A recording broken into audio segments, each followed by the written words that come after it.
Então, Rafa, passo a palavra. Muito obrigado novamente por aceitar. Valeu, meu.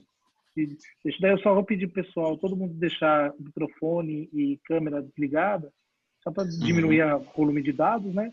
E daí, e daí, Rafa, você, quando acabar, a gente abre para o pessoal fazer pergunta, ou vocês podem colocar no chat também as perguntas. Valeu?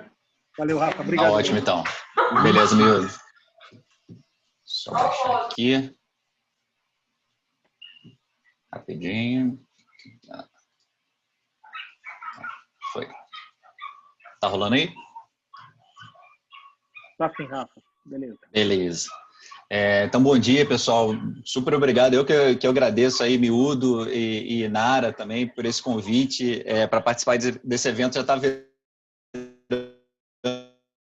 uma edição aí para da nossa área, né? Agora, durante a pandemia, o Labeco tá um sucesso total. Assisti algumas e foram maravilhosas, assim. Então, tá todo mundo de parabéns com isso. A gente tem que aproveitar esse momento complicado para tentar também tirar alguns pontos positivos, e eu acho que a divulgação do que a gente faz dentro da universidade é um desses pontos positivos. Está cada vez mais forte isso, né?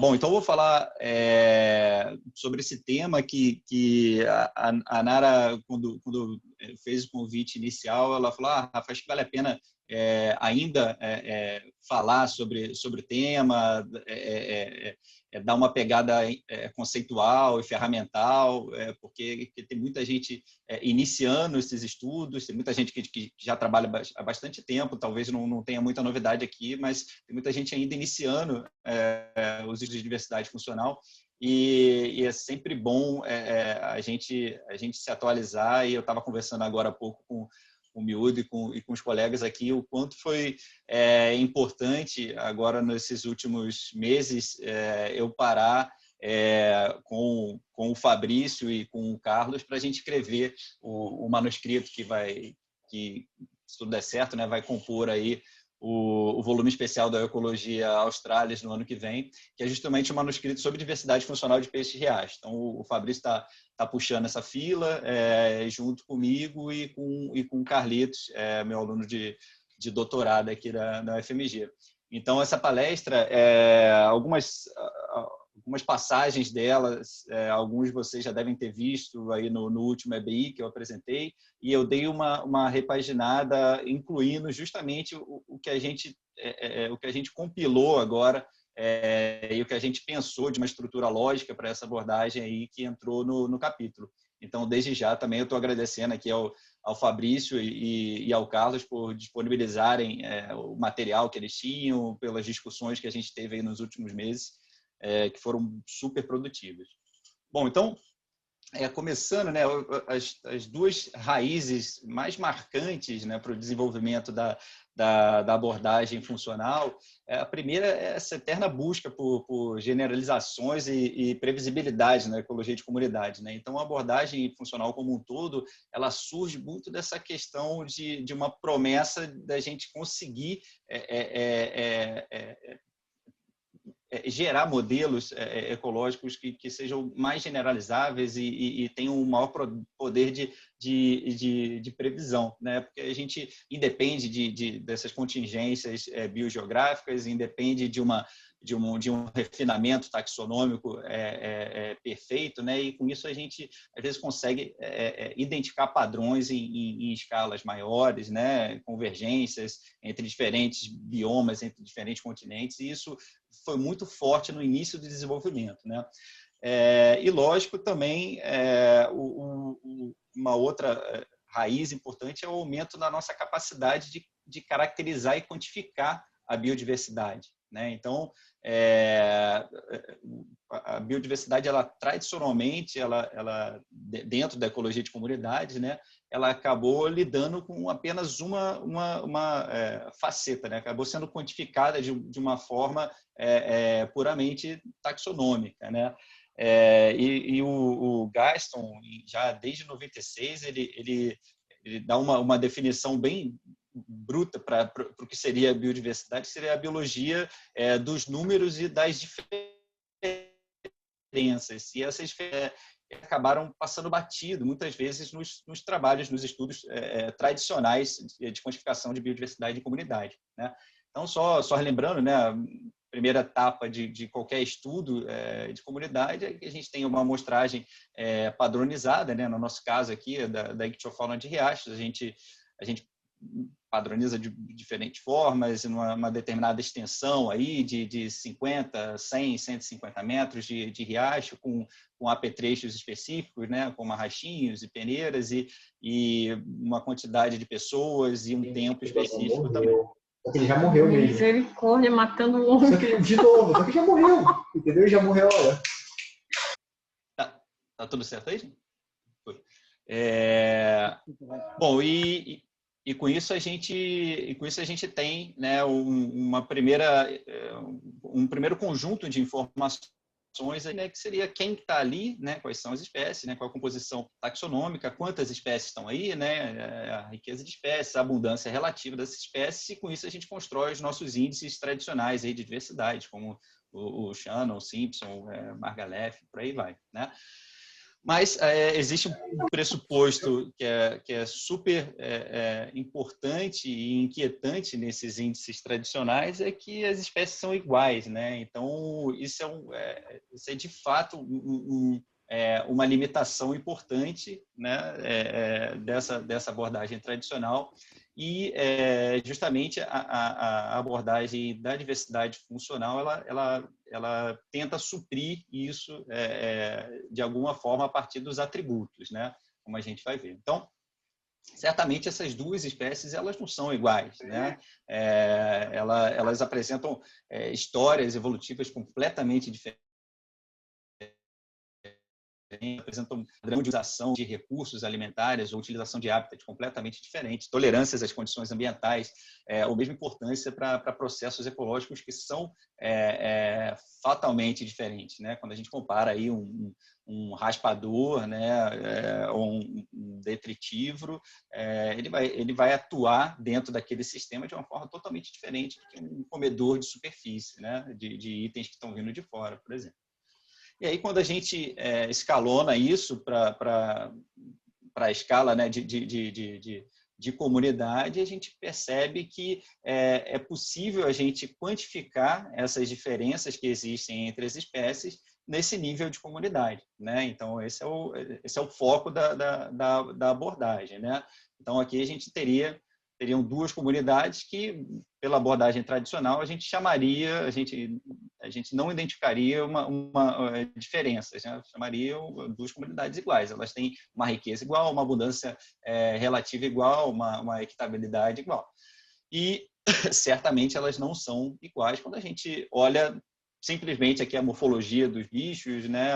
Ou se a gente conhecer um pouco mais das características de história de vida dessas espécies, a gente vai perceber que são comunidades formadas por espécies muito diferentes, né? Então, essa diversidade de características é completamente diferente.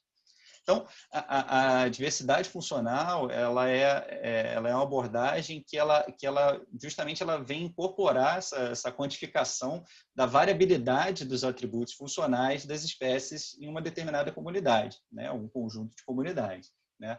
E aí, o que são esses atributos, né? Então, atributos são características que são mensuráveis, características, por exemplo, morfológicas, comportamentais ou fisiológicas, que elas podem influenciar as respostas de um determinado organismo, as variações tanto do ambiente quanto as respostas a outros organismos. Então, esse é um ponto interessante também, que existem alguns atributos que podem indicar, por exemplo, defesa contra a predação ou uma maior habilidade competitiva em determinada situação em relação a uma outra espécie, né?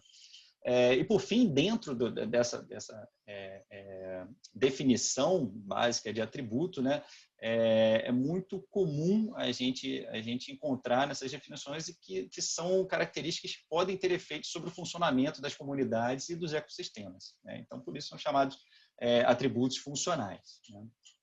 Bom, aí, agora eu vou entrar um pouquinho mais na parte ferramental da abordagem, né? Então, eu estou seguindo basicamente o que a gente então desenvolveu nesse manuscrito, né, de um capítulo de livro, né, e aí um ponto que é muito importante e que várias pessoas perguntam, né, é quais os atributos eu devo utilizar no meu estudo. Então, existem critérios para essa escolha? Sim, certamente sim. E o primeiro, como tudo na ciência, né, na ecologia, a gente escuta demais isso, né? Depende. Qualquer pergunta que faça para um ecólogo, a primeira coisa que o ecólogo vai responder é depende. Então, a primeira coisa é isso mesmo, qual que é a pergunta do seu estudo? Isso é crucial para você definir quais atributos você vai inserir numa análise de diversidade funcional, né? E aí, uma forma da gente enxergar isso e da gente dar esse pontapé inicial é a gente entender se a nossa pergunta vai ter a ver com respostas daquela comunidade ao, por exemplo, gradientes ambientais, ou o efeito daquela comunidade sobre o funcionamento, processos ecossistêmicos, né? Então, com isso a gente consegue encaixar os atributos em atributos de resposta, né? Então, são esses atributos que vão supostamente refletir as variações ambientais, e atributos de efeito, né? Então, são esses atributos que supostamente vão ter algum efeito naquele sistema ali, né? E aí, para qualquer uma dessas situações, é super importante que a escolha desses atributos ela tenha um nexo causal, né? Então, a gente precisa entender, com base na nossa pergunta, né, o que a gente espera que haja de relações aí entre ambiente e organismo mediado pelos atributos funcionais, certo? Então, por exemplo, se a pergunta do nosso estudo, né, for como é que a ictiofauna de determinada região ela responde à urbanização, né? Então, algumas características importantes que a gente pode quantificar ou avaliar, né, dentro dessa ictiofauna se as espécies têm maior ou menor tolerância à hipóxia, ou se há uma diferenciação no uso de recursos. Então, é muito comum a gente ter uma mudança muitas vezes drástica, né? Quando a gente compara um riacho que está dentro de um sistema urbanizado com um riacho íntegro, né? Então, a disponibilidade de recursos vai ser muito diferente, as alterações do habitat físico vão ser muitas vezes drásticas, e algumas características podem ser importantes nessas respostas da comunidade a esse processo, né? Ou características, por exemplo, como história de vida, né? Então, a gente espera que, por exemplo, espécies que tenham pequeno porte, o ciclo de vida muito curto, elas sejam favorecidas em relação a espécies que têm um ciclo de vida mais longo, né? As espécies que estão dentro lá do cantinho lá do equilíbrio, né? Então, esse tipo de informação vai ser muito importante, esse tipo de critério vai ser muito importante na sua decisão de quais atributos. Quando a gente pensa, por exemplo, no efeito de uma comunidade sobre um processo ecossistêmico, por exemplo, né, se a nossa pergunta fosse qual o papel da ictiofauna na regeneração da mata ciliar de uma bacia hidrográfica, né? Então, a gente já pode pensar em atributos que relacionado à dispersão de semente, né? Então, o que pode estar relacionado à dispersão de semente? A capacidade de dispersar pode ser o tamanho corporal? Acho que é um atributo legal. Características bucais podem ser importantes, a própria alimentação vai ser importante, né? Então, vejam o quanto que é importante a gente parar para pensar muito calmamente no conjunto de atributos que a gente vai utilizar antes de começar qualquer tipo de análise, né? Queria agradecer aqui essa foto maravilhosa aqui do Sabino, ele me mandou ontem aqui, eu cheguei, pô, Sabino, preciso de uma foto de um briconzão comendo uma semente, você tem alguma coisa? Ele, tem várias, só pedir, eu já agradeço desde já agora, Zé, valeu demais. Bom, uma outra decisão importante é o número de atributos que a gente vai usar no estudo, né? Então, hoje em dia, a gente não tem grandes problemas, por exemplo, computacionais em usar uma quantidade muito grande de atributos. Esse não é um problema. Isso já foi há uns anos atrás, era super complicado a gente inserir vários atributos. Hoje em dia, a gente tem capacidade computacional para isso, para rodar as análises com aí dezenas de atributos, né? Mas existe um balanço aí que é bem importante, que primeiro a gente não conhece muitas dimensões aí de nicho, né, das espécies, principalmente dos nossos pequenos peixes de riacho, aí a gente conhece pouquíssimo ainda, infelizmente. E isso faz com que a gente, muitas vezes, um pequeno número de atributos que a gente usa na nossa análise, a gente tem uma subestimativa da variabilidade real que existe funcional, né, dentro daquela comunidade. E, por outro lado, a gente também não pode simplesmente inserir atributos que apresentam correlações triviais com outros atributos ou que não são relevantes para a pergunta do seu estudo, como a gente viu ali na nossa primeira questão de quais atributos inserir, né? Então, se você vai inserir uma coisa que não é relevante, você só está inflando a sua análise sem ter uma contrapartida de uma informação importante ali para o seu estudo, né? Bom, um outro ponto que também é crítico, né, é como é que a gente descreve os atributos. E aí existem diversas formas diferentes, naturezas matemáticas para a gente descrever os atributos, né? E, em geral, a gente busca uma maior resolução possível na hora de descrever os atributos. Então, vamos tomar como exemplo aqui o atributo dieta, né, dessas espécies de peixe aqui, né? Então, se a gente categoriza a dieta ou um grupo trófico aí, né, categoriza as espécies dentro de um determinado grupo trófico, né, que seria, então, uma avaliação nominal dessa caracterização da espécie, né? Então, a gente pode falar aí que essas duas primeiras espécies, né, esses lambarizinhos aí, eles são onívoros, beleza, a traíra é piscívoro, o gimnotiforme seria um insetívoro, beleza. Mas se a gente aumenta um pouquinho mais essa resolução, e se a gente fala que esse primeiro lambarizinho, ele é onívoro, mas ele come inseto, detrito e vegetal, e a segunda espécie também é onívoro, mas não come detrito, já é uma diferença. A gente já está inserindo uma informação que pode ser importante, né? Se a gente insere um pouco mais de refinamento na nossa análise, né? Então, por exemplo, se a gente vai lá e abre os estômagos, né? Faz uma análise de conteúdo estomacal, e a gente percebe que em média, essa primeira espécie aí, ela come 45% dos itens são itens vegetais, enquanto que na segunda espécie, 70% dos itens são insetos, né? Então, a gente já vê que a gente conseguiu a gente permitiu agora, com esse aumento de resolução, um refinamento nessa separação das funções dessas duas espécies, né? Enquanto que, por uma avaliação puramente nominal, a gente estaria caracterizando de uma forma idêntica, né? As duas são onívoros. Quando a gente usa uma quantificação mais refinada, a gente já separa bem, né? E, por outro lado, quando a gente compara, por exemplo, essas duas, a traíra, né, com o gimnotiforme, né? Então, nominalmente, elas foram consideradas grupos totalmente distintos, aí, né? Um é piscívoro e outro é insetívoro, mas se a gente aumenta a nossa resolução, a gente vê que existe uma certa sobreposição em alguns itens, né? Então, por exemplo, a traíra, apesar de piscívora, eventualmente ela pode comer insetos, né? E assim como o gimnotiforme. Então, a gente aumenta essa resolução e aumenta a nossa capacidade de identificar diferenças ou mesmo de identificar similaridades numa determinada dimensão aí, né? No caso, a utilização de recursos, né?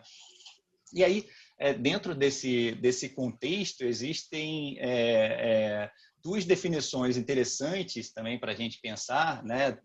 Ainda dentro de toda essa bagagem ferramental que é importante a gente ter antes de começar a calcular aqueles aqueles milhares de índices lá, né?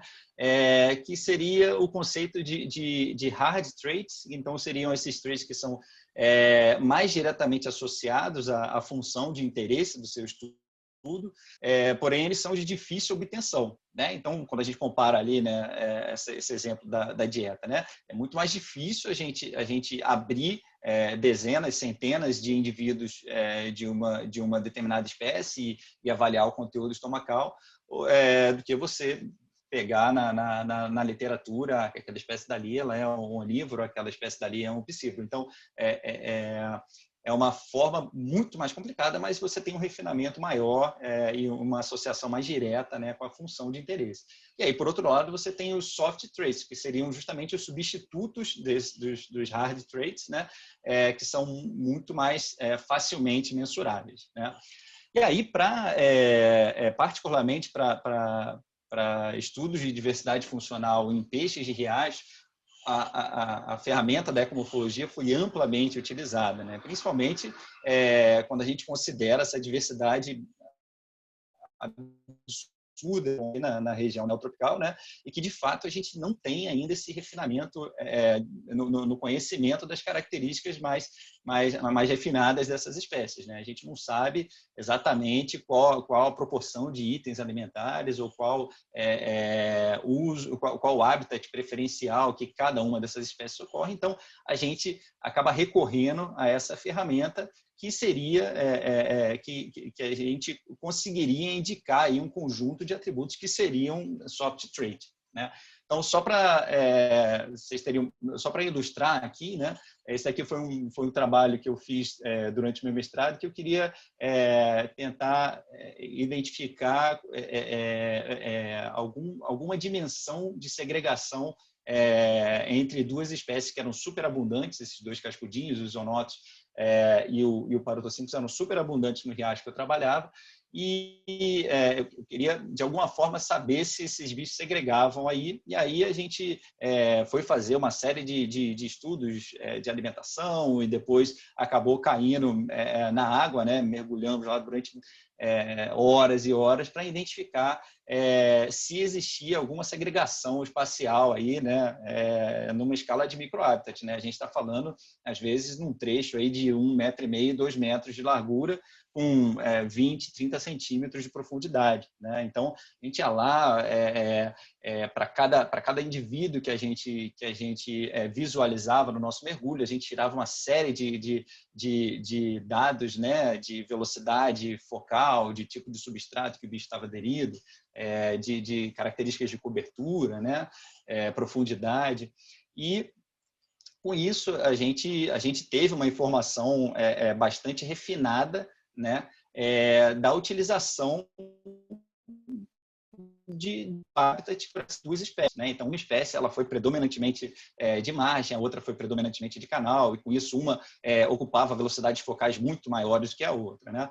E aí, paralelamente, a gente fez uma análise ecomorfológica dessas duas espécies, tentando entender se existia uma relação aí, né, entre características sutis de morfologia externa com essa utilização de microhabitat, né? Então, você olhando os bichos, eles são super parecidos, mas quando a gente aprofunda um pouquinho na nossa análise, a gente vê que uma espécie ela tem um corpo muito mais achatado, ela tem uma área da nadadeira maior, ela tem um disco oral maior, nesse caso aqui, né, dos loricarídeos, e isso favoreceu essa determinada espécie a ocupar áreas de maiores correntezas, né? Então, existe aí, de fato, a gente pode falar que houve uma validação aí da ferramenta ecomorfológica aí, quando a gente junta com dados, por exemplo, de utilização de microhabitat, né?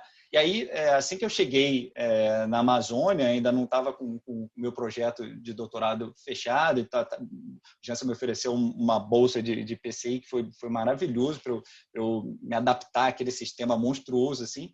E aí eu quis replicar essas ideias aí que eu desenvolvi no mestrado, também para um riachinho que a gente trabalhava lá em Presidente Figueiredo, perto de Manaus, a gente foi justamente tentar entender se existia algum padrão aí de segregação de microhábitat em relação com a ecomorfologia desse parzinho de crenoquídeos aí, né, do Leptocarascidium e do Carassidium dactylivirose, né? E a gente viu que, de fato, né, existia uma segregação de microhábitat e, de novo, a velocidade focal foi super importante, a turbulência da água foi super importante, a distância para o abrigo também.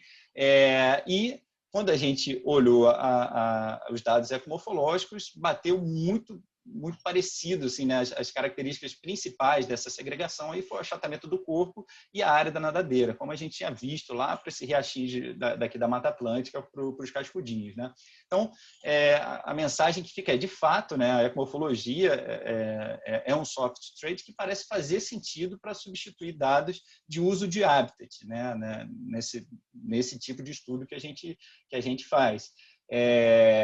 Mas ela ainda apresenta diversas limitações super importantes, como, por exemplo, ela não diz basicamente nada sobre características de história de vida, de comportamento, alguma coisa, de fisiologia, basicamente nada, né? Então, existe uma limitação muito forte e isso escancara muito a nossa necessidade de agora seguir em frente para um novo conjunto de atributos aí, né? E que a gente um dia consiga seguir aí as orientações do nosso mestre, o Miller, de construir uma tabela, um tabelão para as nossas espécies que contemplem, né, diversas dimensões de nicho, não só a ecomorfológica, mas características de história de vida, características metabólicas, características de defesa e por aí vai. Bom, e o próximo passo, então, depois dessa série de passos iniciais aí para tomada de decisões, né, como é que a gente mede a diversidade funcional, né? E aí existem dezenas de formas de medir, eu não vou gastar muito tempo com isso, mas só vou dar uma resumida que a gente consegue, em geral, encaixar as formas de medição de diversidade funcional em 3 facetas básicas, né? A primeira seria a riqueza. Ela mede basicamente a amplitude de informações funcionais dentro de uma comunidade, né? Então, nesse gráficozinho, vocês estão vendo aí a variação de um determinado atributo, né? E a abundância de 3 espécies diferentes ao longo desse eixo aí, que é um determinado atributo, por exemplo, a altura do corpo, como a gente estava falando ali, né? O achatamento do corpo, pode ser, né? Uma segunda faceta da diversidade funcional seria a uniformidade, né? Então, ela vai medir a regularidade na distribuição dos atributos, né? Então, ela vai identificar o quão regular ou irregular as espécies vão estar distribuídas ao longo de um determinado gradiente aí de um atributo ou de um conjunto de atributos, como a gente vai ver, né? E a divergência seria a terceira faceta, que ela vai medir o quão diferentes são as espécies do ponto de vista funcional, né, uma das outras dentro de uma determinada comunidade, certo? Então, existem diferentes caminhos analíticos que a gente consegue calcular os nossos índices de diversidade funcional, né? Então, o primeiro passo aí é que a gente tenha uma tabela de espécies por atributo, né? E com isso a gente consegue calcular uma matriz de similaridade par a par entre essas espécies, e alguns índices a gente já consegue extrair diretamente dessa matriz, e outros índices a gente vai extrair em passos posteriores. Por exemplo, a gente, a partir dessa matriz de similaridade entre os pares de espécies, a gente pode construir dendrogramas funcionais, e aí sim calcular os índices, e a gente pode construir também o espaço funcional multidimensional, né? Esse espaço funcional multidimensional ele pode ser construído diretamente com a matriz de atributos ou a partir dessa matriz de similaridade. Vai depender muito da natureza matemática dos dados, da quantidade de atributos que você está usando na sua análise. A gente não precisa aprofundar tanto nisso agora, né? Mas é importante saber que cada uma dessas ferramentas analíticas, elas vão ter vantagens e desvantagens. Lá nesse nosso manuscrito, a gente dá uma discutida boa nesses pontos positivos e negativos, e com isso a gente espera que a gente esteja fornecendo um kit básico aí para essa tomada de decisões, né? Então, existem, como eu falei, dezenas de índices que a gente pode calcular a diversidade funcional, né? E, em geral, a gente consegue encaixar aí nessas 3 famílias diferentes, né? De cálculos diretamente sobre uma matriz de similaridade, de cálculo sobre um dendrograma e de cálculo sobre um espaço funcional multidimensional, né? E esses índices podem ser também encaixados de forma relativamente boa dentro dessas 3 facetas aí de riqueza, uniformidade e divergência, tá? Então, só vou dar uma pincelada aqui nos índices, principalmente que são obtidos a partir do espaço multidimensional, né? Então, por exemplo, se você tem aqui um determinado conjunto de espécies, né? Que você tem informação sobre a altura do corpo e tamanho do olho, você consegue construir o seu espaço funcional, nesse caso daqui ainda bidimensional, né? E aí cada pontinho desse vai ser uma espécie que vai ter uma coordenada específica aí de altura do corpo, tamanho do olho, né? A gente consegue inserir outros atributos, como a gente falou, né? Então, a gente consegue inserir, por exemplo, a área da nadadeira, pode ser um atributo super importante aí quando você quer identificar a capacidade de propulsão de uma espécie em relação à outra, né? E com isso, a gente constrói o nosso espaço funcional multidimensional, né? E aí, a riqueza funcional, com base nesse método, né, de espaço funcional multidimensional, ela é basicamente a amplitude de combinações de atributos que você vai ter numa determinada comunidade, né? Então, eu imagino que muitos de vocês já tenham se deparado com esse índice, e ele é um índice que tem sido bastante utilizado, ele é muito simples, a interpretação dele é muito simples, o cálculo também, hoje em dia, é super simples, né? A gente tem pacotes que calculam isso ali automaticamente, é super rapidinho lá no R, né? Então, conceitualmente, imagina que você tem aqui, né, um conjunto de espécies do seu estudo, né? Então, somando aí todas as espécies que você tem nas diferentes amostras do seu estudo, né? E aí você tem a distribuição dessas espécies, cada pontinho, de novo, relembrando, né, para quem ainda não está familiarizado, cada pontinho, então, é uma espécie que tem um determinado valor médio para o atributo 1, um determinado valor médio para o atributo 2, e ela é posicionada aí no espaço funcional, né? E aí, uma determinada comunidade, né, ela possui esse conjunto de espécies aí marcadas em azul, né, e vai ter esse volume funcional. Então, o Frick é basicamente a área desse polígono, né, ou o volume quando a gente está considerando mais de 2 dimensões, né? E aí você tem uma outra comunidade, uma outra amostra, né, uma outra comunidade local dentro do seu estudo, que é composta por outras espécies ou por espécies em comum também, e você tem uma amplitude muito maior nessa comunidade marcada em vermelho em relação à comunidade marcada em azul, certo? Uma limitação desse índice é que ele lida somente com as espécies que estão na borda do espaço funcional daquela comunidade ali. Então, o que está acontecendo ali dentro não vai ter influência sobre o valor desse índice, né?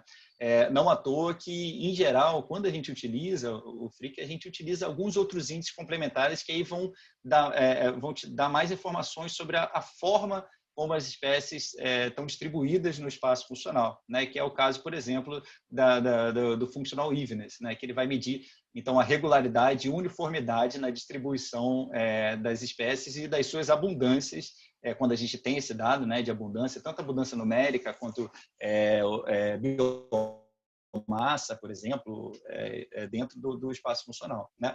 E aí, nesse caso aqui, são duas comunidades hipotéticas aí, com o mesmo número de espécies, né? 9 espécies, e a comunidade da esquerda ela tem uma uniformidade funcional muito mais baixa do que a comunidade da direita.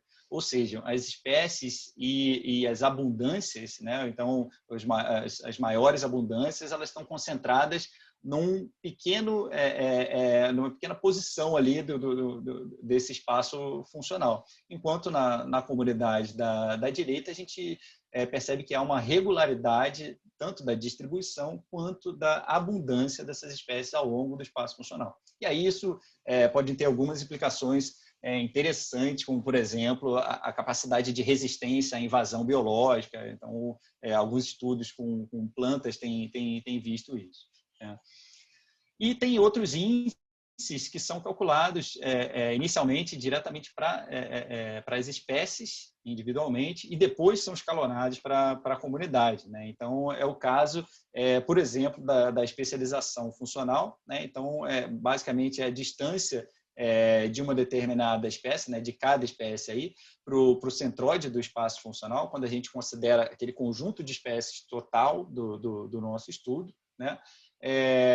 E a originalidade funcional é um índice que também tem sido mais recentemente utilizado, que é a distância para o vizinho mais próximo no espaço funcional, né? Então, dentre alguns usos, né, desses dois índices aí, o que tem se advogado é que eles podem ser bem interessantes do ponto de vista de priorização, por exemplo. Quando a gente imagina que uma espécie ela não tem, ela é super especializada e não tem um potencial substituto caso ela seja vulnerável aí a alguma pressão, né? Você perdendo essa espécie, você pode estar perdendo uma função insubstituível e, com isso, numa tomada de decisão, pode ser uma ferramenta a ser utilizada na priorização dessa espécie em relação a uma outra determinada espécie. Tá? Bom, não vou me avançar em outros índices aqui, a gente pode conversar com mais calma aí depois no nosso bate-papo, que realmente é um dia inteiro só falando dessas diferenças, vantagens e desvantagens de cada um. Eu só pincelei alguns, que, por sinal, são os que eu tenho também mais experiência, e vários dos índices funcionais eu nunca nem utilizei, não tenho conhecimento da estrutura matemática dos índices, mas a gente pode conversar da parte mais conceitual daqui a pouco. Bom, então, falando um pouquinho de como tem sido, né, o crescimento da abordagem, né? Então, esse daqui é um estudo até um pouco antigo já, né, mas mostra que ainda é muito crescente, ainda não atingiu uma estabilização, né, no número de novos estudos que vêm sendo publicados aí a cada ano, né? E quando a gente compara os diferentes grupos que estão sendo estudados, né, a gente percebe que a gente está caminhando, mas a gente ainda está correndo muito atrás quando a gente compara, por exemplo, com estudos com diversidade funcional em plantas, né, que foi onde tudo começou, né? Lá, de fato, o desenvolvimento foi muito anterior ao nosso e eles têm, quem trabalha com ecologia funcional de plantas tem um arcabouço muito mais forte atualmente do que o pessoal que trabalha com animais, né? E como é que é a situação para a nossa ictiofauna de riachos, né? De novo, nesse manuscrito agora que a gente está escrevendo, né? A gente teve contato, né? A gente precisou, não é um manuscrito que vai mostrar uma sensometria super refinada, mas a gente quis identificar alguns padrões gerais que a gente consegue perceber nos estudos que utilizaram índices de diversidade funcional para a ictiofauna de riacho, né? Então, uma coisa que foi muito marcante foi que boa parte dos estudos aqui no Brasil que utilizaram índice de diversidade funcional, eles procuraram entender, né, quais são as respostas da ictiofauna a distúrbios antrópicos e muito fortemente a questões de alteração de paisagem e uso da terra, né? Então, o início dos estudos, os primeiros estudos que utilizaram o índice de diversidade funcional com peixe de riacho aqui no Brasil já tiveram esse viés, né? Muito fortemente desenvolvidos no grupo da Lilian, né? E do Fabrício. Então, foram feitos estudos super importantes na região sudeste, né? Tentando identificar qual que era o efeito de alterações da paisagem causadas pela agricultura ou pela pecuária na ictiofauna, né? E aí essa abordagem ela foi amplificada aí para outras regiões, como os Pampas ou como a Amazônia e o Cerrado, e também foram desenvolvidas outras abordagens analíticas para a gente entender essas relações aí, né, de uso da terra, com alteração do habitat físico e, consequentemente, alteração da estrutura funcional da ictiofauna, né? Também a gente percebe que tem havido, né, um maior desenvolvimento de estudos que abordam outras dimensões da diversidade, não só na escala espacial e na escala alfa, né, na diversidade local, mas também na escala temporal, né, ainda é muito pouco, então é uma lacuna super importante, estudos que abordem a diversidade funcional ao longo do tempo, e a beta diversidade. Então, alguns estudos começaram, né? O Renato Dalla Corte fez um estudo lindíssimo no ano passado, o Camilo também, do grupo da Lilian, a Jaque, eles têm investido agora nessas outras formas de quantificação da biodiversidade do ponto de vista mais regional, né? E também levando em consideração questões temporais, né?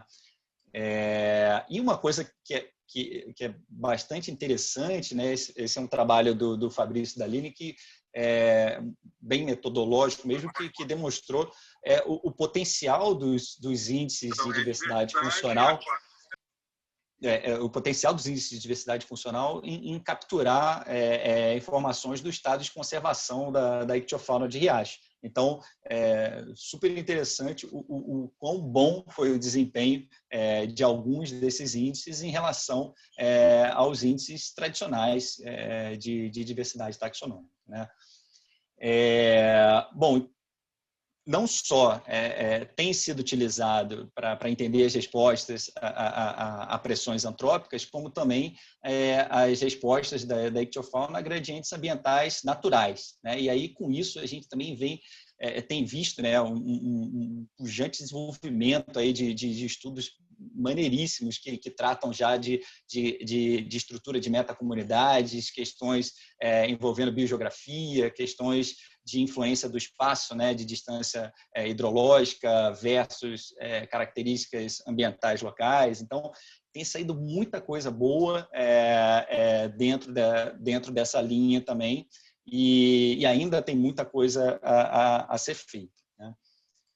E um estudo também que chama a atenção, que aumentou um pouco a escala, né, a escala espacial, foi esse estudo desenvolvido pelo Carlos Rodrigues Filho, lá durante o mestrado dele, em que a gente tentou identificar diferenças aí tanto de diversidade de riqueza funcional, quanto de padrões de especialização e originalidade entre a ictiofauna de riachos da Amazônia e da Caatinga, né? Então, a gente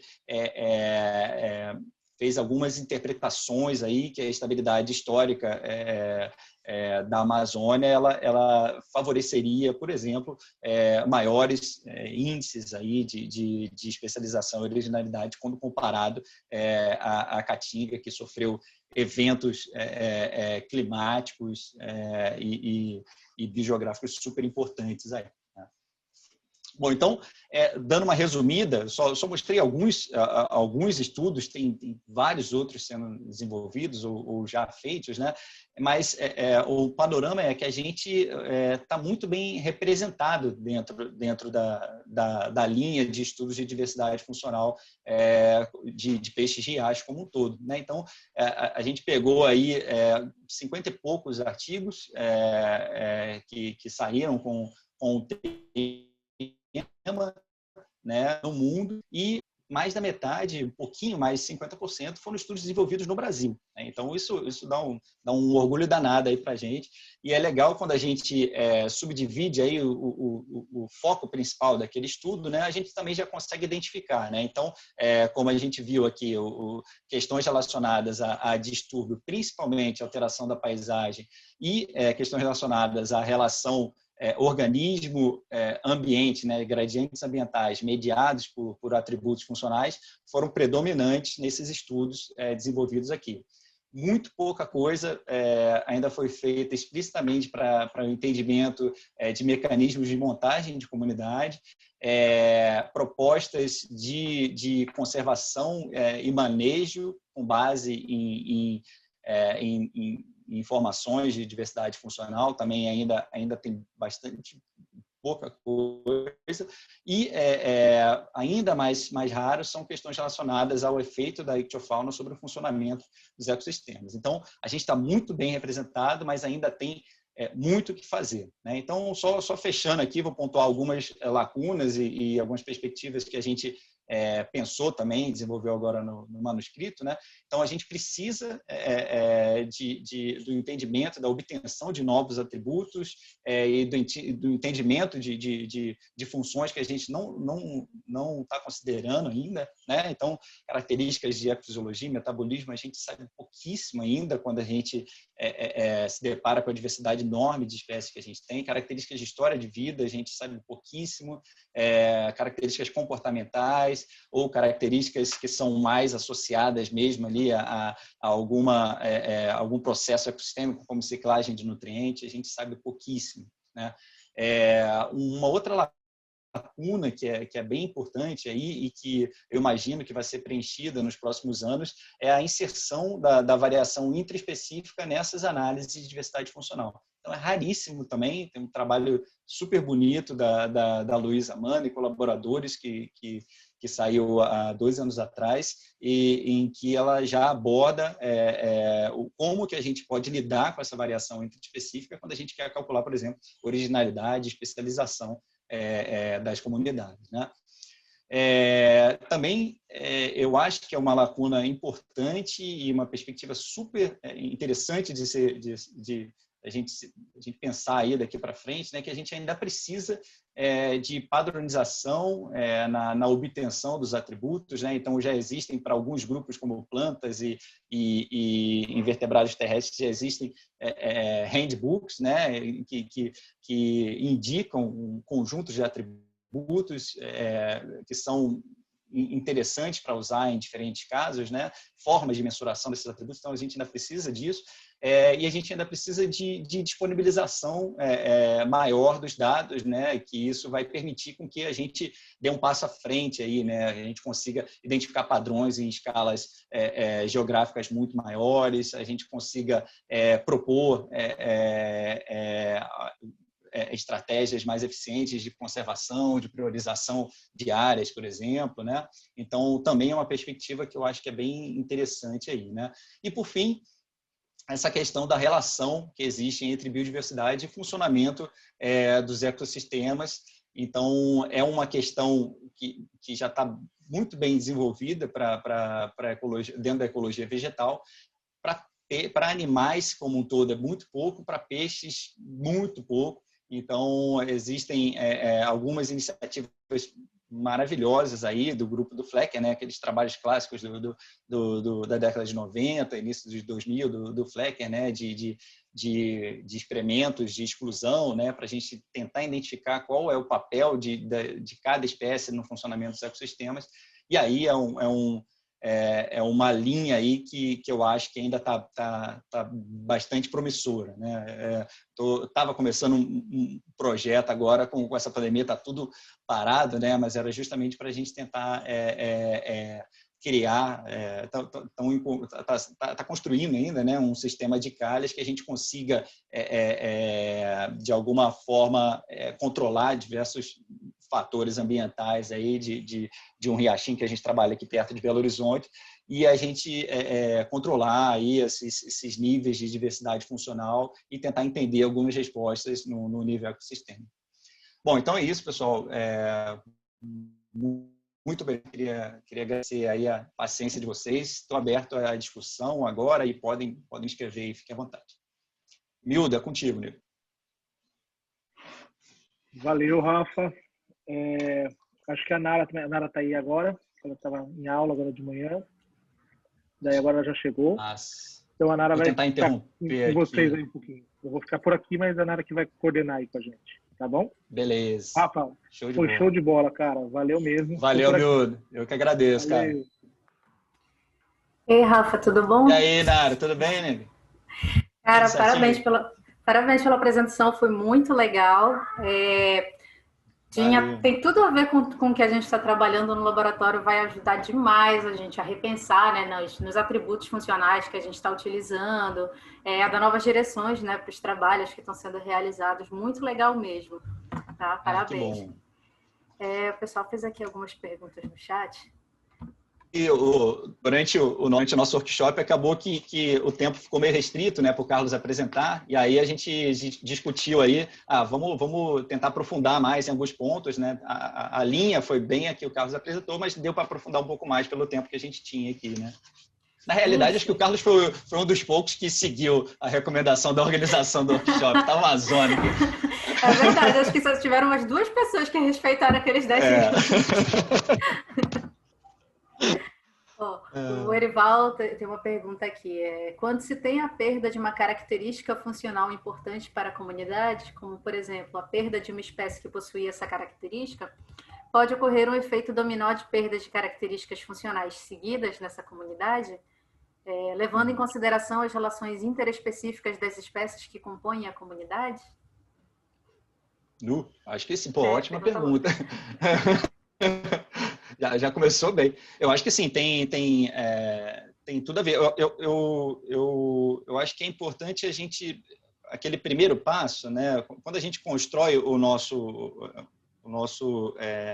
conjunto ali de atributos que a gente vai utilizar, então o primeiro passo é a gente entender qual é a pergunta do estudo, né? Mas ao longo do tempo pode ser que isso seja mudado, né? Então outras pressões podem começar a atuar num determinado sistema e com isso a gente vai refinando aí esse conjunto de características.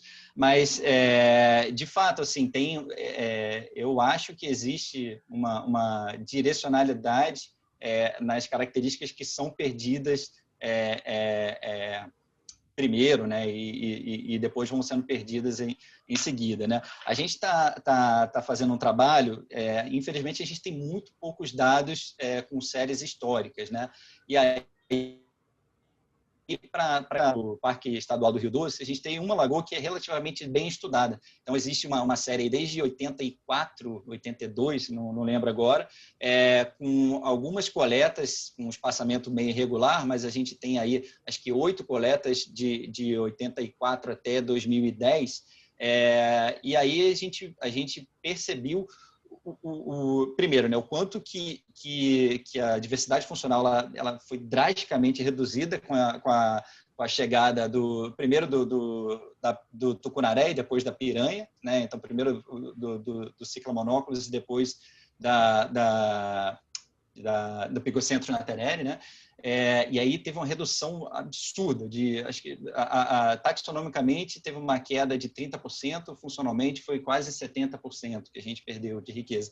E aí quando a gente vai observar quais são as espécies que foram perdidas primeiro, parece que tem uma relação bem forte mesmo com a forma de captura desses 2 piscívoros, né? Então, a gente perdeu primeiro espécies que estavam mais associadas a bancos de macrófita. Então, são áreas onde as piranhas, elas são super ativas ali, né? Principalmente nos seus estágios mais juvenis, e depois a gente foi perdendo espécies mais de meia água, então ou espécies associadas a substrato, a ambientes complexos, mas não de macrófita, como galhadas ou palheteiros, né, onde os tucunaréis são super ativos, né? Então, eu acho, sim, que existe essa direcionalidade e é muito bacana, assim, acho que é bem promissor a gente tentar entender isso.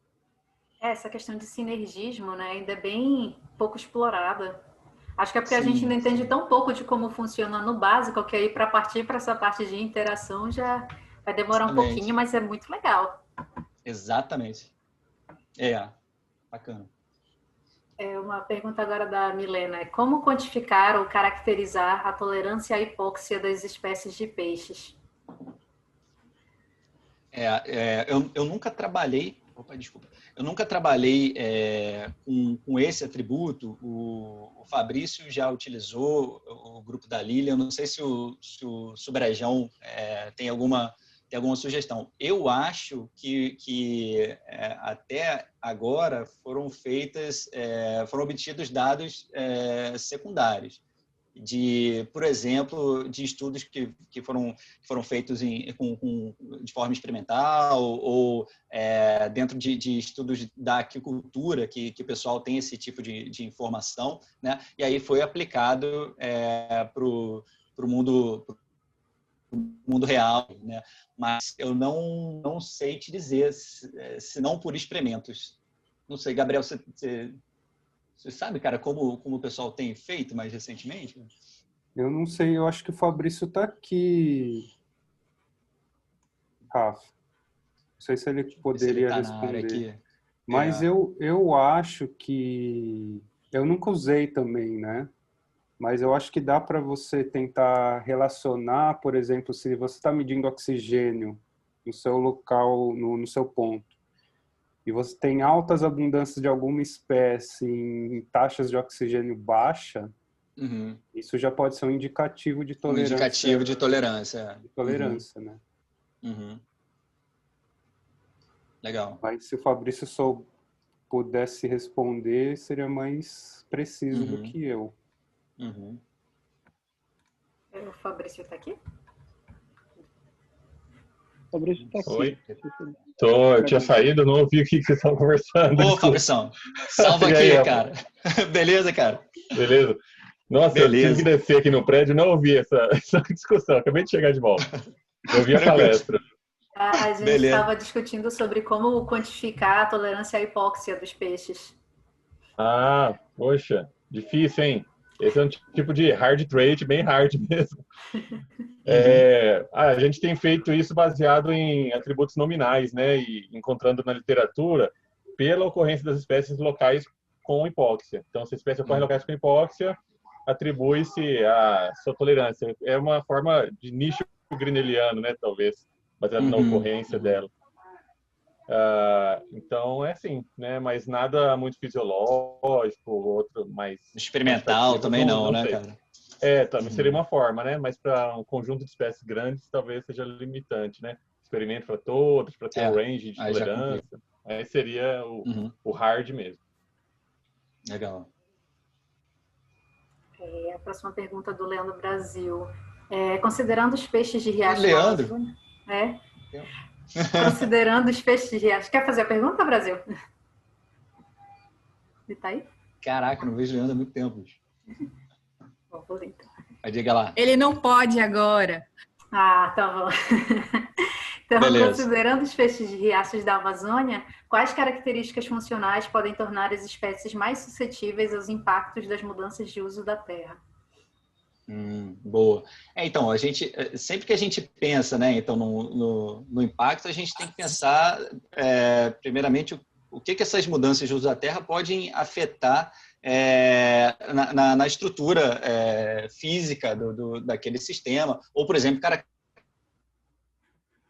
limnológicas também, né, da água ali. Então, nos estudos que a gente tem feito por lá, né, a gente espera e já viu, né, que existe, por exemplo, uma redução da complexidade do fundo, né? Então, quais são as características que a gente pode associar a esse tipo de alteração, né? Então, a gente pode esperar, por exemplo, que algumas morfologias que são favoráveis à ocupação de ambientes complexos, como troncos e pedras no fundo, elas sejam prejudicadas com uma alteração dessa, né? Uma coisa que seria muito interessante, que a gente sabe pouquíssimo, assim, por exemplo, sítio de desova, né? Então, nos trabalhos que a gente vê na Europa, nos Estados Unidos, o pessoal já conhece muito melhor isso, né? Então, eles sabem que uma espécie ela só desova debaixo daquela pedrinha com tal diâmetro ali, e essa pedrinha ela pode ser submersa, né, por uma entrada de sedimento fino, e com isso você vai estar perdendo aí um conjunto importante aí de espécies, né? Infelizmente, a gente ainda não tem esse refinamento e a gente acaba utilizando essas características que são indiretas, né? E no caso, como a gente discutiu aqui, né, a ecomorfologia ela não te dá esse respaldo para essas características de história de vida, mas ela tem uma boa base para a gente entender a alteração da estrutura física do sistema. E como as espécies elas vão se prejudicar em função de utilização de recurso e habitat, né? Posso fazer um comentário, Nara? Claro. É muito importante isso que o Rafa falou, e ele trouxe a importância da observação direta, né, de uso de habitat nesse processo todo, né? Então, às vezes a gente está... E também o que eu tenho visto, né, que eu vou falar um pouco daqui 2 semanas disso, né, mas já adiantando. O Rafa trouxe isso muito bem naquele trabalho dele com árvores de decisão, né? Regression trees. A perda de habitat ela é desigual, dependendo do tipo de impacto que aquele riacho está suscetível, né? Então, quando a gente fala que existem várias Amazônias, né, em termos de vegetação, a gente está entendendo isso que são várias Amazônias em termos de diversidade de peixe, composição de assembleia e efeito dos impactos de mudança de uso da terra nessas assembleias também, né? A gente não consegue olhar para um processo de desmatamento e uniformizar isso ao longo do arco inteiro. As respostas são distintas. Porque a resposta da perda de habitat, né, que é muito importante, que vai ser um processo intermediário para essas perdas de espécies, ela está muito dependente de tipo de solo, declividade, o tipo de substrato que tem naquele riacho. Então, se a gente pegar as drenagens... O histórico também, né, Bedel? O histórico também, né, cara? De como que essa mudança aconteceu, se teve um segundo processo de conversão, por exemplo, floresta, pasto, pasto, agricultura, ou floresta, pasto, pasto, dendê. E aí são culturas distintas, né? Tudo está relacionado com estrutura interna de canal, que está relacionado com quem vai estar ali. E essa perda também, ela é temporal. O efeito dela se estende ao longo do tempo. Então, há quanto tempo essa mudança aconteceu também é muito importante, né? Então, por exemplo, em Rondônia, a gente chegou em locais totalmente devastados, né? Mas tinha umas árvores enormes caídas dentro do riacho, que ainda sustentava alguns grupos que a gente só coletava em floresta. Olha que legal. Apesar de já não ter mais banco de foliço, de você já perceber invasão de gramínea marginal, que está criando novos ambientes, né? E aí permite a entrada de espécies ali. Então, é uma coisa muito complexa, né? Às vezes, você tem um pico de aumento de diversidade funcional num processo inicial de impacto, que está relacionado também com esse distúrbio, não gosto muito disso, né? Mas é um distúrbio intermediário. Acaba favorecendo, né, a ocupação de uma espécie que vem mais de baixo, né, cara? Sim, porque você não teve uma perda completa de estrutura de habitat, você já teve degradação, mas não uma perda total. Mas você tem disponibilidade de novos ambientes para serem colonizados, né? Então é um processo... Banco de macrófita, por exemplo, né, cara? Que bomba, né? Banco de macrófita bomba espécie. Farloela adora, cara. Exatamente. E não ia estar ali, né, se tivesse florestadinho ainda. No caso da Amazônia, pelo menos. Ela ia estar em galinho fino, talvez, né? Mas perdeu o galho fino, surgiu o banco de macrófita, ela vai ocupar ali, inclusive para reprodução. Sim. Verdade. Agora, uma coisa que a gente discute muito, desde lá do tempo que eu estava no INPA, lá com o Jansen, é que a partir do momento que você muda, de fato, a qualidade da água, aí a mudança deve ser mais drástica, né? E está aí uma outra lacuna importante, né? A gente ainda tem estudado muito pouco os riachos urbanos, né? Então, também eu acho que é uma linha de investigação aí que tem tudo para a gente produzir muita coisa importante aí no Brasil nos próximos anos. Legal. Rosalva, tu queres fazer a tua pergunta? Ou tu preferes que eu leia? Estão me ouvindo? Sim. Estamos sim. Bom dia. Parabéns pela palestra. Eu tenho uma dúvida. Eu trabalho com peixes do Rio Uruguai, sou da Universidade Federal da Fronteira Sul. E, assim, a gente tem bastante dados já que a gente já coletou, tem pesquisas desde 2016, 2017. E eu queria saber se tem como a gente fazer análises de diversidade funcional utilizando esses dados, mas com características disponíveis na literatura. Porque esses peixes já não estão mais com nós, né? No caso, foram feitas análises de taxonomia, estudos assim, e os peixes eram identificados em campo e depois eram, né, descartados. Então, a gente não tem como fazer essas mensurações agora, né? De altura do corpo, tamanho de olho, coisas assim. Aí eu queria saber se tem como utilizar dados da literatura para fazer as análises. Legal. Não, ótima pergunta, Rosalvo.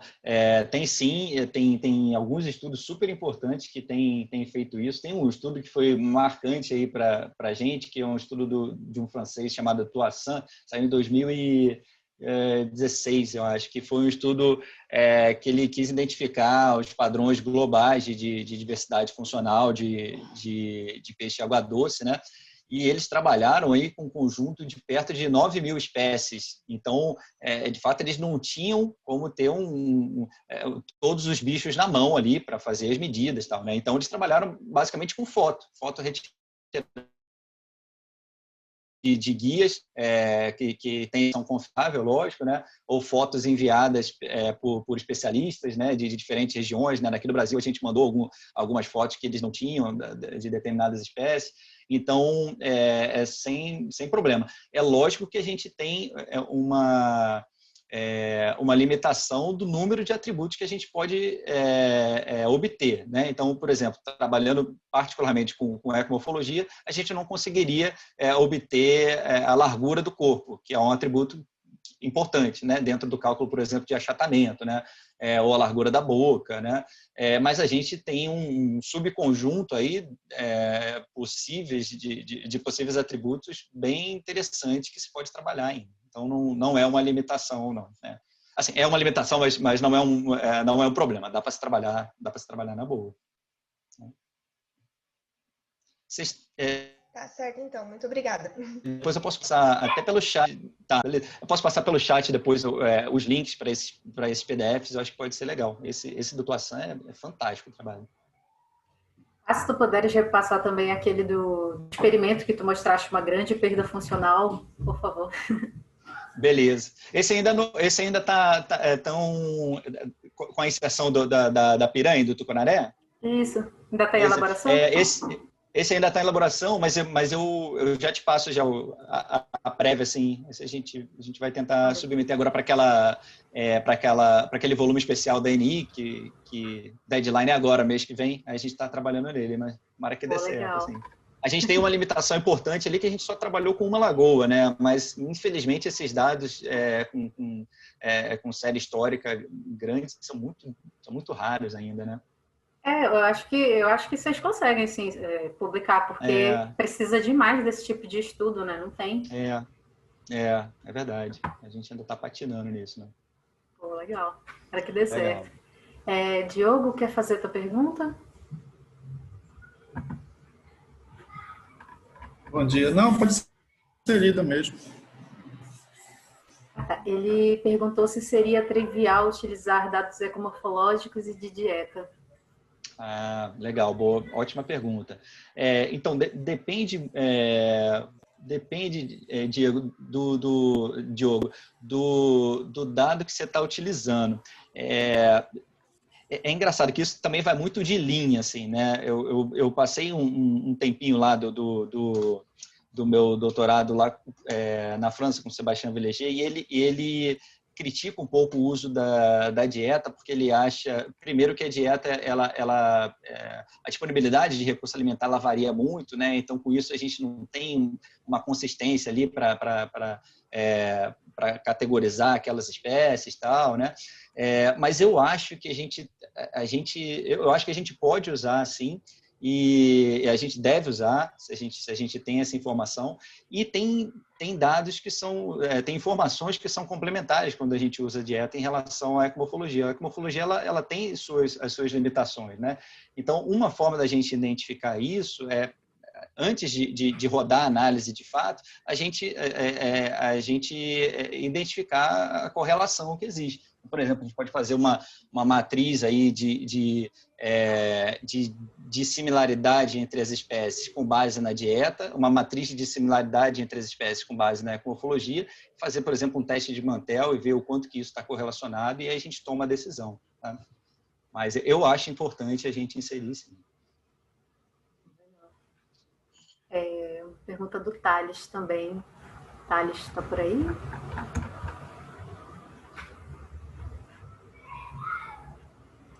Deixa eu ver se eu consigo identificar aqui a pergunta. Oi, tudo bom? Opa, Thales, tudo bem? Estão me ouvindo? Sim, pode falar. Então, a minha questão foi em relação à aplicação dessa metodologia de diversidade funcional para estudos de licenciamento ambiental, avaliar impacto ambiental de um empreendimento, eu trabalho um pouco com isso. Então, buscar algumas trades que poderiam funcionar, transformar isso em algo fixo, ou uma metodologia padrão para quando se faz estudos de impacto ambiental. Legal, é uma ótima pergunta, Thales.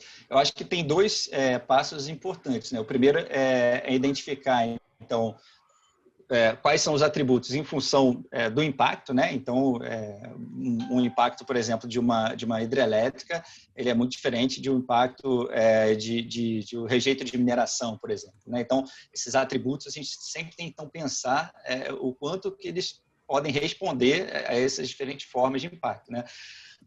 E um segundo passo, que aí eu acho que é um pouco mais problemático, é que esses estudos, em geral, eles necessitam de agilidade, né? O pessoal te cobra, eu não tenho muita experiência com isso, né? Mas a pouca experiência que eu tive você tem que preparar um relatório para ontem e tal, aquela correria. E aí, a abordagem funcional acaba que ela é um pouco mais demorada. A gente obter esses dados de atributo acaba sendo um pouco mais demorado, né? Então, se for um estudo que você consiga ter esse prazo a mais, eu acho que vale muito a pena. Eu acho que são informações aí que podem facilitar muito a interpretação dos potenciais impactos ou depois, né, de sugestões de remediação, né, e por aí vai. Mas eu acho que vale muito a pena pensar assim. Só tem essa questão, né, da logística, né? Ok, muito obrigado. Falou. Gente, eu vou só mudar então um pouquinho a forma como eu estou fazendo as perguntas para ficar um pouco mais dinâmico. Vou deixar em aberto aí quem quiser fazer a pergunta para o Rafael, pode só abrir o microfone e fazer, tá? Acho que vai ficar melhor do que a gente ficar pelo chat, mas aí quem já fez a pergunta também, se quiser, logo adiantando. Também o Sabino tinha levantado a mão, o Mildo me avisou aqui, desculpa, eu não tinha reparado. Se quiser ainda fazer o comentário, por favor, fica à vontade. Valeu pela foto, Zé. Imagina, Rafa, um prazer. Muito lindo. Muito linda a palestra, cara. Obrigado aí. Obrigado, cara. Mencionado, mas já estava o crédito lá, tá tranquilo. Então, primeiro assim, a questão do handbook, né? O Gabriel já reforçou, eu também coloquei aí no nosso chat, né? Eu sou sempre favorável às questões metodológicas, porque elas ajudam muito, principalmente quem já... Não é quem está com a mão na massa, mas quem vai começar, né? Então, elas servem como um guideline, assim, acho que são bem interessantes, eu sou bem favorável a isso, né? Acho legal. E acho que tinha que começar a mexer com uma perspectiva dessa, né? Hoje, com as facilidades de editorar um livro, por exemplo, eletrônico, você não tem os custos de impressão, que são normalmente os maiores, né? Quando você vai fazer uma publicação, né? Então, poderia resolver muito bem e colocar isso numa plataforma para bastante acesso. Mas a minha pergunta é bem prática, né? Assim, eu fiz o meu doutorado comparando 2 riachos, né? Um em Igarapé, na Amazônia Central, que eu publiquei com o Jansen, acho que em 98, e um riacho de Mata Atlântica, na Jureia. E eles têm riquezas parecidas, a estrutura, a dimensão, enfim, eles são altamente comparáveis, né? Lamentavelmente, aí eu publiquei a parte da Mata Atlântica isolada num livro que saiu da Jureia. Fiz com a Cláudia, né, do INPA, Cláudia Silva, de Deus e Silva. E aí, assim, a minha dúvida é assim, a comparação, que é o filé mignon, né, que a gente pega, faz uma análise de sobreposição mesmo, né, dos dois, o quanto a arquitetura e a funcionalidade dos riachos se assemelham. Isso tem, né, uma métrica bem bacana, a gente fez um cluster bem interessante, né? Mas a gente só tem um riacho na Amazônia e um riacho na Mata Atlântica. E isso nunca... Na verdade, o Jansen sempre... chamei o Jansen e o próprio Ivan, né? E uma das coisas que o Jansen colocou, eu acho muito apropriadamente, é assim, a gente não tem réplicas, né? Você tem só um riacho lá e um riacho cá. Embora a gente saiba que... mais ou menos eles representam iconicamente 2 riachos de cada um das grandes ecorregiões, né? A pergunta é mais essa, assim, você acha que a gente consegue dar um upgrade e olhar para esses dados desse doutorado e transformar isso em algo... Eu lembro do frio que eu passei. Nossa, exatamente, cara. Não é isso. Assim, para ficar engavetado, né, cara? Então, assim, é verdade. Uma luz, assim, de repente, com a sua experiência, tudo, né? Sim. E aí o Jansen se anima, ele até já falou, a gente pode pensar assim, né? Não, bom demais, cara. Foi nessa linha, né? E aí desengavetar, de repente, seria um prazer, assim, né? Seria legal. Sim. Nossa, cara. Eu acho, Zé, que vai depender, o Fabrício, Gabrielzão, quem puder também complementar aí, fica à vontade, tá, gente? Acho que não é uma resposta muito simples, assim, acho que vai depender muito, Zé, do tipo de revista também, né, que você está buscando, né? Se for essas mais hard ecology mesmo, eu acho que vai ter a crítica, né? Sempre essa crítica, né, da falta de réplica e tal. Não sei, cara, se daria para...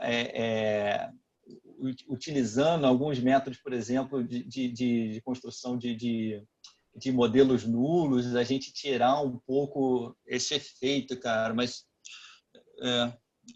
eu não sei, Zé, eu não sei te dizer, cara, o quanto que a gente consegue sair do descritivo para justamente alcançar uma revista dessa. Mas, assim, a minha opinião, mesmo não focando numa revista dessa mais hard, eu acho que vale muito a pena, porque eu acho que vocês vão conseguir, por exemplo, identificar padrões de convergência, né? Sempre penso no trabalho clássico lá do Sazima, né, cara?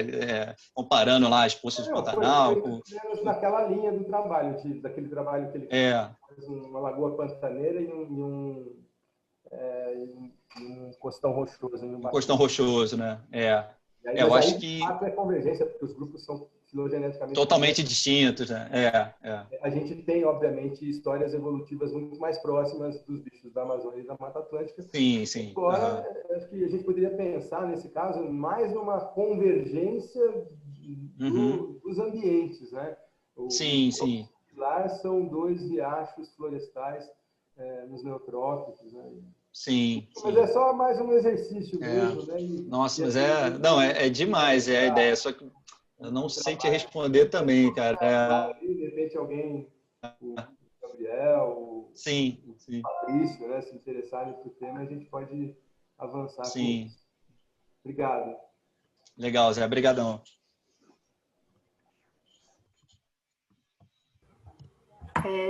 Oi, gente. Mais alguma pergunta?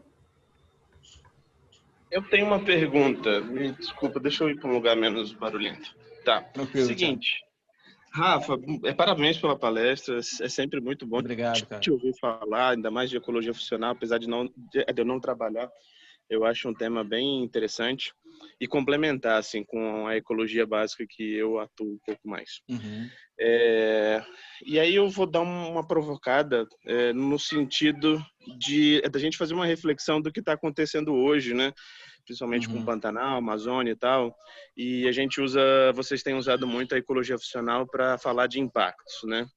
Mas ao mesmo tempo, quando a gente vê as lacunas que tu aponta, no sentido de incorporar mais atributos, como fisiologia e outras coisas, ou seja, é tornar mais complexo. E eu não vejo problema nisso, né? Eu acho que quanto mais complexo, realmente, mais a gente se aproxima da realidade, né? Porque o que a gente tem é uma fotografia muito simples do que realmente acontece, né? Para tentar entender padrões. Nesse sentido, como lidar com o aumento da complexidade e a falta da conexão com o poder público, por exemplo? Né? Porque você aumenta a complexidade e torna ainda mais difícil de entender essas coisas, né? Ainda mais por quem toma as decisões.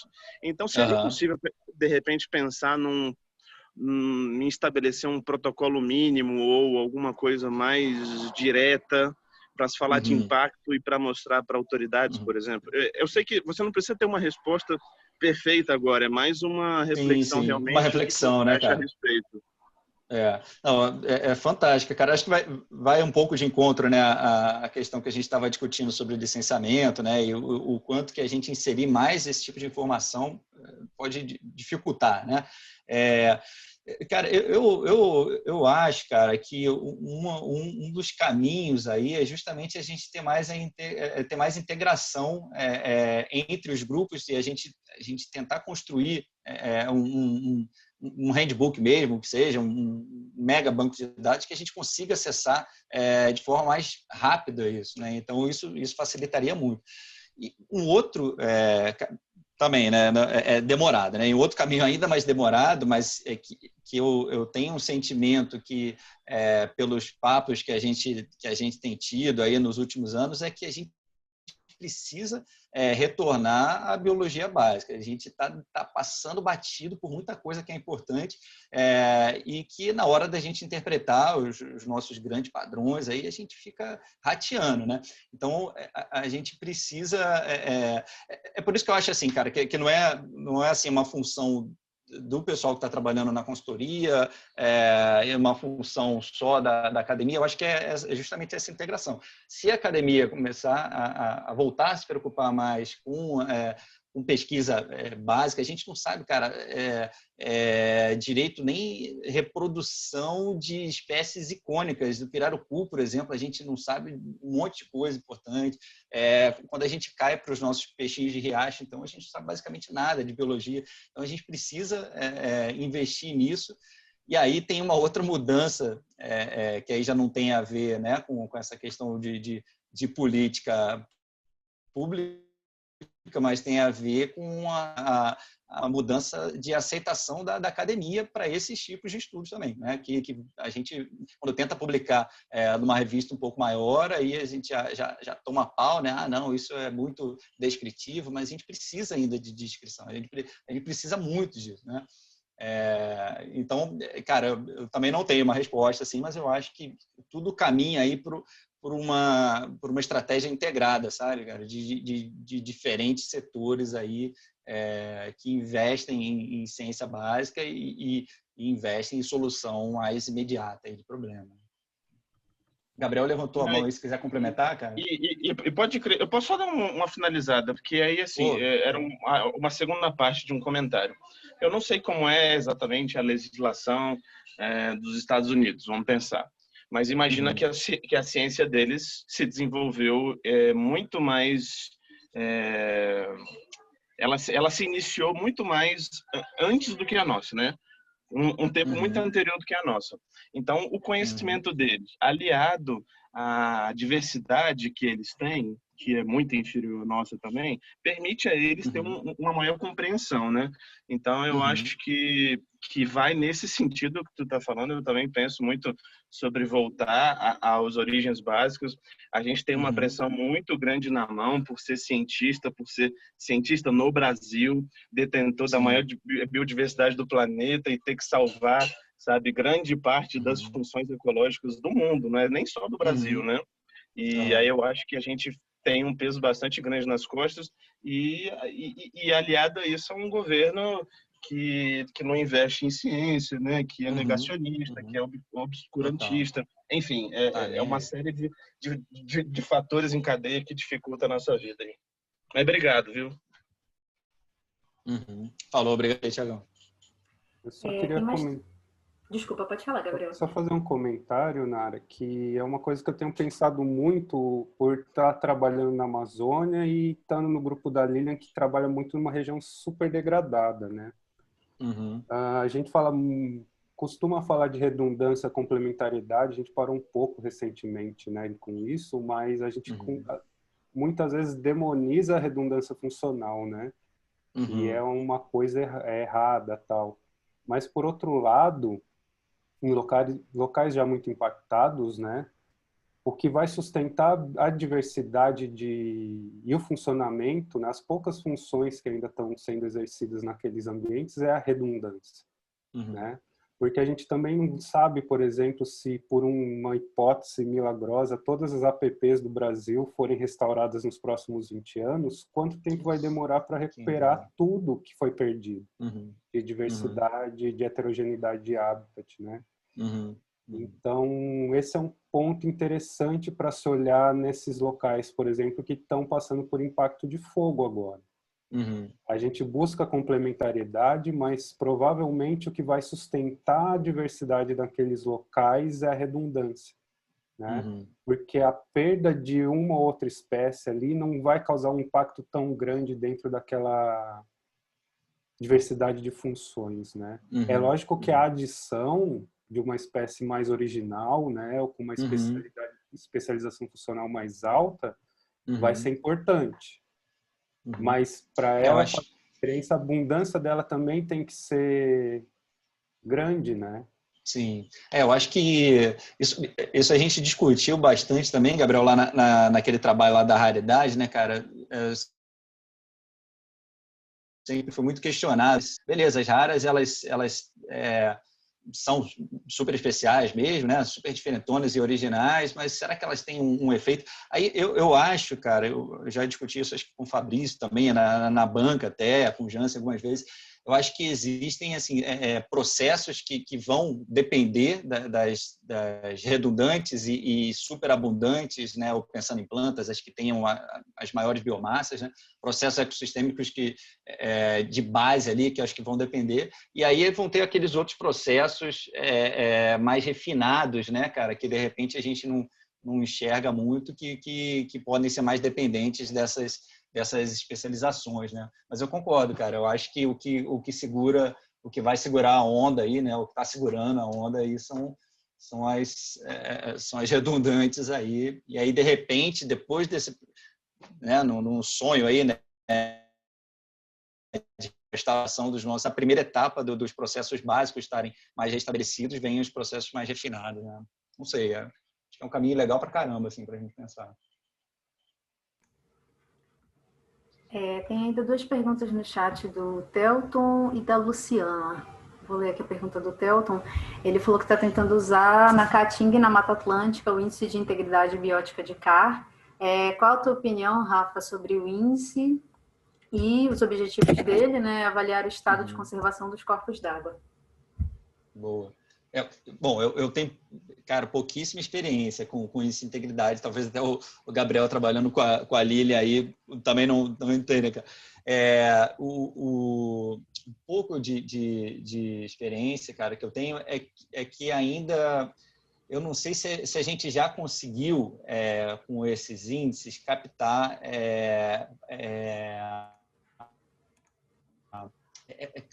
métricas que são aplicáveis em biomas tão distintos, assim, né? Então, por exemplo, quando a gente uma métrica pode ser a porcentagem de tricomicterídeo dentro daquele sistema indicaria uma boa condição, né?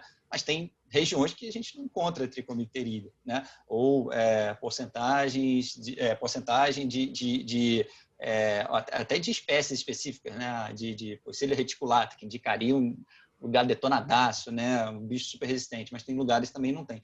Então, o que eu acho é que a gente ainda precisa buscar métricas que são mais generalizáveis para a gente conseguir fazer esse tipo de comparação. Por enquanto, pela pouquíssima experiência que eu tenho, né?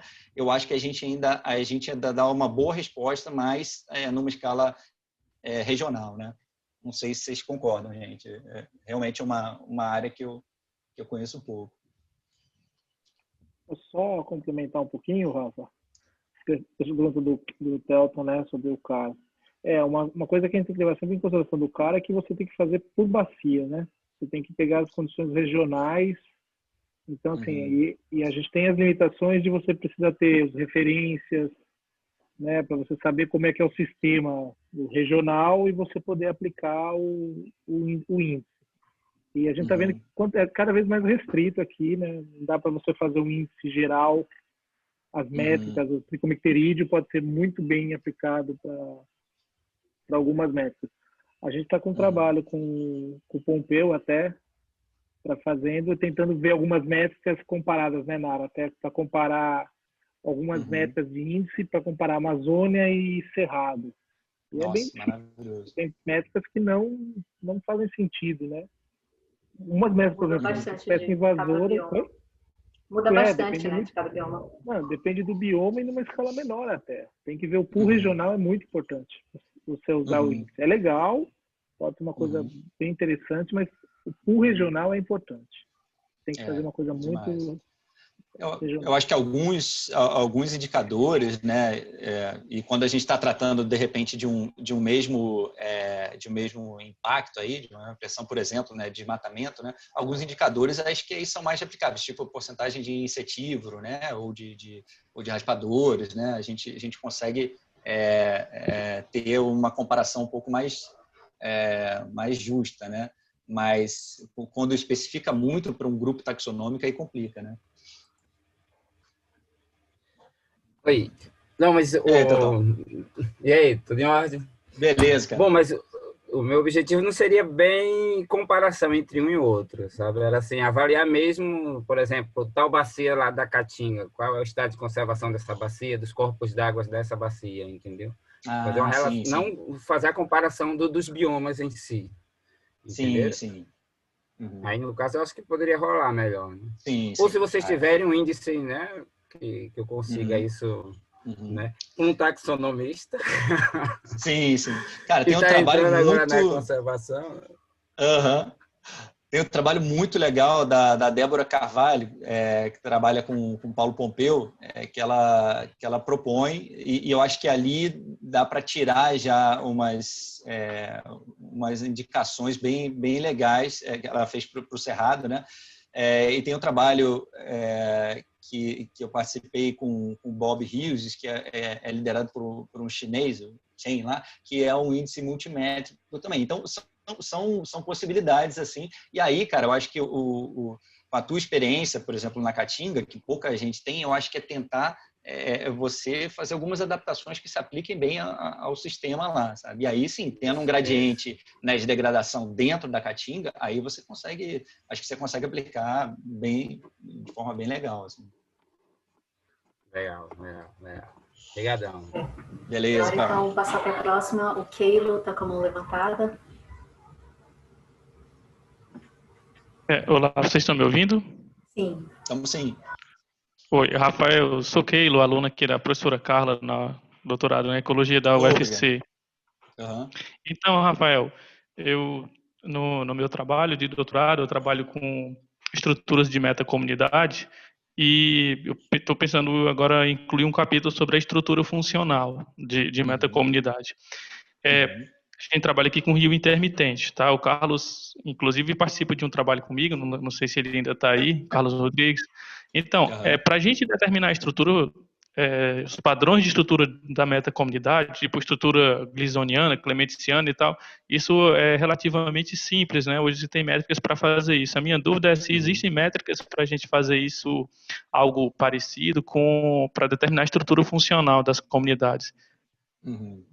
A gente tem métricas, cara, hoje em dia, bem legais que a gente consegue quantificar a diversidade beta, né, funcional. E que eu acho que entra muito na discussão de meta, né? Então, tem métodos propostos, tem alguns artigos de 2011, 2013, cara, depois eu posso te passar, o Carlos está bem por dentro também. Tem pacotes, já que a gente calcula isso de forma bem simples, então a gente consegue entender melhor, né, esses padrões de compartilhamento ou de alinhamento ou de turnover, né?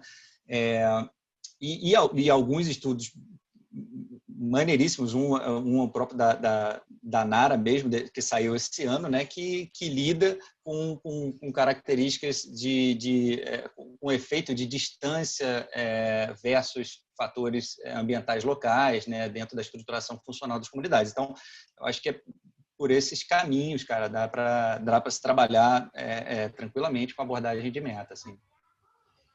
Keilo, tem já também alguns índices de diversidade beta que eles já foram construídos visando comparar facetas diferentes da diversidade, sabe? Por exemplo, tu podes calcular a diversidade beta taxonômica, funcional e filogenética, usando um único índice. Ele mesmo já faz essa partição, e aí o legal desses índices é porque ele torna a comparação direta. O que tu falas assim de um percentual para uma das facetas é diretamente comparável ao de outra faceta. Eu vou colocar aqui no chat o link para tu dares uma olhada, tá? Show, tá bom, agradeço, viu, Rafa? Se você puder também mandar esses artigos que você falou, eu posso deixar meu e-mail aqui também no chat. E no mais, cara, obrigado e parabéns pela palestra. Valeu, cara, brigadão. Ô, Nara, nesse caso é o próprio Hall mesmo, né? O Entropia lá, né? Tá, isso, legal. O DeBello, ele adaptou o índice de Hall para fazer essa comparação. Aí ficou bem legal e ele é fácil de usar, bem fácil. Legal. Valeu, gente, Nara. Como já passou de 11h40, né? Então, acho que a próxima pergunta já pode ser a última para a gente encerrar, tá? Alguém mais tem alguma pergunta?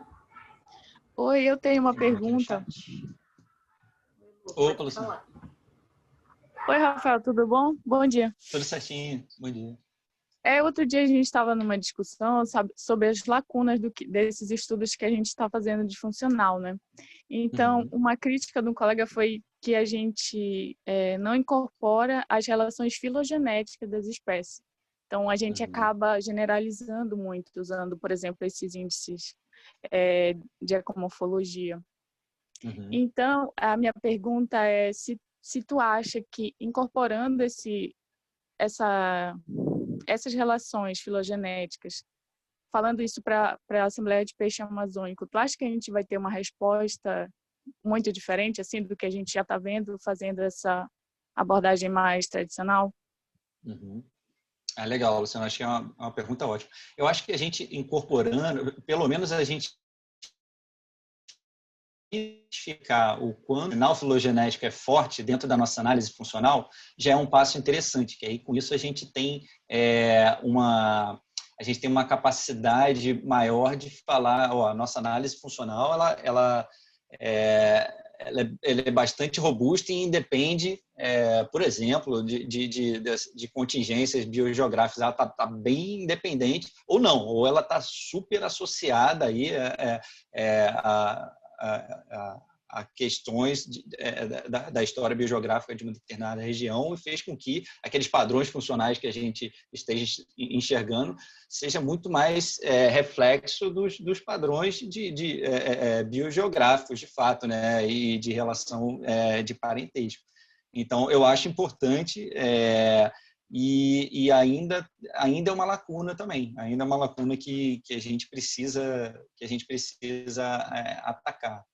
Eu, particularmente, eu não tenho experiência ainda com isso. Tenho conversado bastante com o Bruno Soares, né, que ele domina bem as análises de diversidade filogenética e o quanto que isso a gente pode casar de uma forma adequada aí. Não sei se o Fabrício, o Carlitos ou o Gabriel querem complementar aí, gente, também que é uma linha que eu realmente ainda não investi. Acho que é isso aí mesmo. Eu acho que ela ajuda a entender os processos, né? Porque os processos funcionais, eles podem estar contingenciados pelas restrições filogenéticas. Então, se você não tem determinadas linhagens no local, você pode não ter alguns atributos. Então, se você olha só para atributo, você pode ter uma conclusão sobre a relação de atributos com o ambiente, que você não consegue entender o porquê, né? Diferente de outra região. Muitas vezes, diferenças entre regiões podem ser explicadas pela ausência de algumas linhagens. Então, acho que pode ajudar na explicação do processo por trás dos padrões que a gente observa. Agora, se você está numa comunidade local e vendo efeito de atributos funcionais com processos ecossistêmicos, talvez não necessariamente... Já não faz tanta diferença. Né? Acho que depende muito da pergunta do trabalho e como a filogenia poderia ajudar a solucionar, assim, resolver ou entender os processos por trás. Legal. Ótimo, Tante. Entendi. Muito obrigada. Tá, Luciana.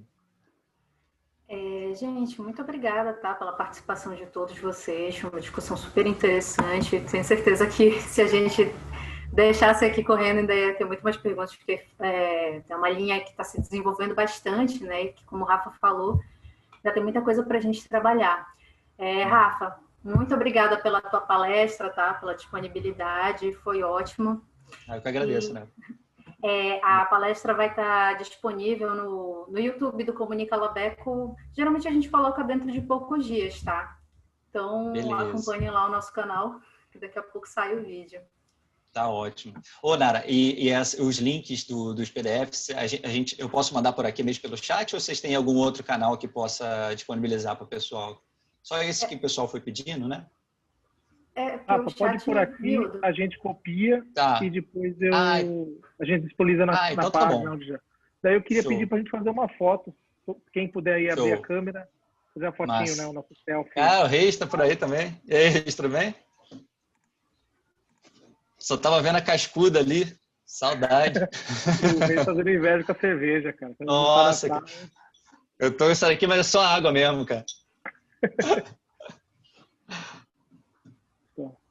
Tá o professor Jansen, tá ali. Olha o Giba, cara. Esse Giba é malandro. O Fritz também. Pô, que legal, galera. Um monte de gente. Thiago Begô. Cara, quanta gente massa. Zonone. Que massa. Beleza, Rafa? Tá virando... Tem que fazer beleza, Zonone. Maravilha, cara. Muito bom. Show de bola. Muito bom. Obrigado, cara. Valeu. Fiquei quietinho aqui que eu tô lidando com prestação de conta do CNPq, imagina. Treta, cara. Treta.